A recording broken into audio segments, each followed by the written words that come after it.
Magandang araw po and mega love shoutout po ulit sa lahat ng ating mga manonood sa ang sulok man kayo ng mundo. Magandang umaga, magandang tanghali, magandang gabi sa ating lahat at sana po ay nasa mabuti kayong kalagayan. Ito na naman po si Kapitana ni Heights ang magbibigay na naman ng opinion, reaction, point of view at lalong-lalo na po sa paghingi ng pasensya sa lahat po ng mga supporters ng Jomcar. Ayan. So, kahapon po nagbigay ako ng aking reaction base doon sa mga nababasa ko, naririnig ko na yun nga po, no, merong umalis sa Jomcar, di ba? Umalis doon sa pagsuporta sa Jomcar, no? So,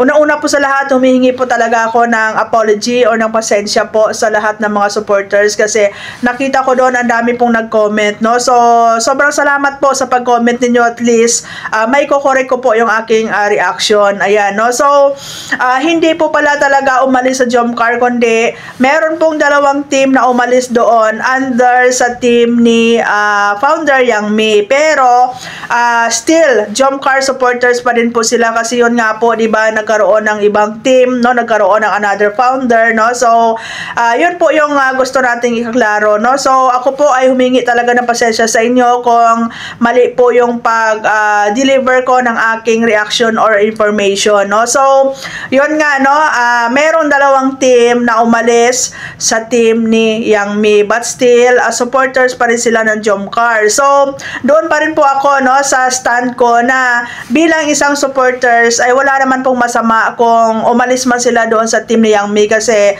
karapatan po nila yon at choice po nila yon, no, na magbuo ng sarili nilang team. Ang importante po ay iisa pa rin ang kanilang sinusuportaran, di ba? Ang Jomcar pa din, no, si Carla or si Jomar.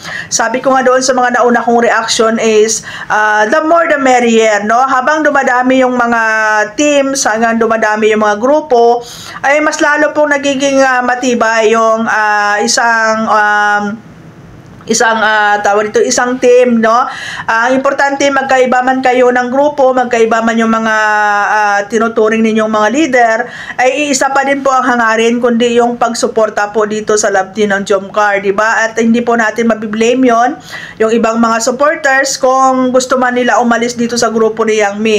Kasi alam nyo minsan, kahit gaano kakagaling na leader, meron at meron pa din po minsan na makikita yung mga ibang supporters ng mga kamalian. Kumbaga, hindi pareho kasi yung mindset natin, hindi pareho yung pag-iisip natin. Although na ang intention mo is maganda para sa karamihan, but then may mga tao talaga minsan na hindi swak sa kanilang panlasa, hindi swak sa kanilang tawag dito, sa kanilang paniniwala, di ba? So, yun lang guys, no. Importante diyan is nagkakaisa pa din para po sa pagsuporta sa Jomcar, di ba? And wala namang problema kung umalis mo sila doon kay Yang Mi. Ang importante is yun, no, buo pa rin ang suporta. Kaya pala, no, nung nag-live si Carla, despite doon sa mga issue, ay nakikita ko doon sa live ni Carla na sabi ko intact pa din naman yung suporta at pagmamahal kasi parang dumadami pa nga din, may mga bago akong nakita mga sponsors na pumasok doon sa live, no. So, yun pala yun, no, na kahit na sabihin nating naghiwa-hiwalay man yung ibang mga supporters at gumawa ng mga sarili nilang grupo, at ayun pa rin guys, no, andoon pa rin yung full support nila sa Jomcar, di ba? So, happy to know, and yun lang guys, no, na despite sa mga issue, intact pa rin naman po yung mga supporters. At doon po sa mga nag-comment sa reaction ko, maraming salamat po sa inyo kasi at least nalaman ko kung ano talaga. Minsan kasi pag nagbe-base lang tayo sa mga posts, di ba? Sa mga comments. Ako naman guys is very naman ako, no? Napaka lawak po ng pag-uunawa ko at alam ko pag ako po ay nagkamali, and talagang tinatanggap ko po yan, at very willing po ako humingi ng public apology pag alam ko pong ako po ay mali, di ba? So, ayan guys, no? I tried my best na makapagbigay po ng tawag dito, ng tamang reaksyon, di ba? At tamang pagpapaliwanag. Pero minsan, syempre, tao lamang tayo na nagkakamali. Ang importante guys is marunong tayong tumanggap ng pagkakamali natin at i-correct po natin yon para sa public information, di ba? So, ako naman, kahit na hindi ako masyadong nakikita sa mga comment section pagdating po sa love team ng Jomcar, but then, nandyan ako nanonood. Hindi lang naman Jomcar, kundi halos lahat ng mga love team pinapanood ko, di ba? So, ayun lang guys, no? Yun lang yung i-clear natin, no? Na humingi po ako ng pasensya doon po sa mga supporters na medyo nasaktan or doon sa mga medyo nagdamdam doon sa aking reaction, no? So, ayan guys, pasensya na, and ano lang guys, no, sabi ko nga is willing naman ako mag-accept pag ako po ay nagkamali, di ba?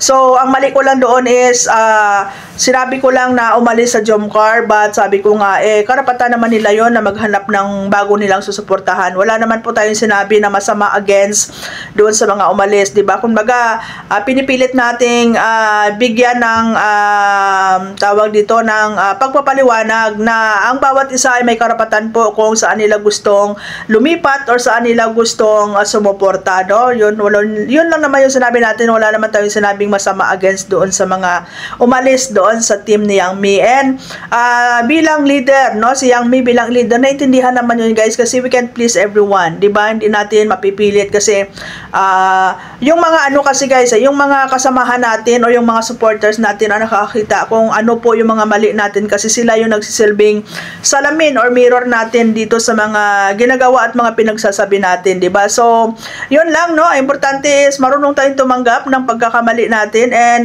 willing tayong humingi ng pasensya, di ba? Ng apology doon sa mga taong nagawa natin ng pagkakamali, no? So, maraming salamat po, and ayan guys, tuloy lang yung suporta, tuloy lang yung pagmamahal, no? May iba-iba man tayong opinion, iba-iba man tayong pananaw. Ang importante ay isa pa din yung hangarin natin, ang magsuporta at magmahal po sa mga love team na sinusuportahan natin, lalo na po sa Jomcar, no? So, doon po sa mga umalis sa team ng Jomcar 18, ayan, good luck po sa inyo, di ba? Kasi wala namang pagbabago, di ba?